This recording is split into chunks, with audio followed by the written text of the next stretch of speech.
Šiuos rinkimus pirmąją vietą ir daugiausiai balsų surinko socialdemokratai. Todėl labai didelė tikimybė, kad būtent jiems bus po to, kai Vyriausioji rinkimų komisija patvirtins galutinius balsavimo rezultatus ir siūlysiu formuoti vyriausybę. Bet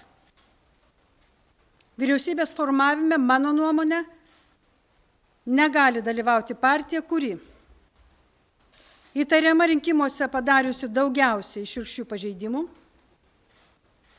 įtariama dėl juodosios buhalterijos ir neskaidrios veiklos, ir kurios partijos lyderiai yra kaltinamieji baudžiamojoje byloje.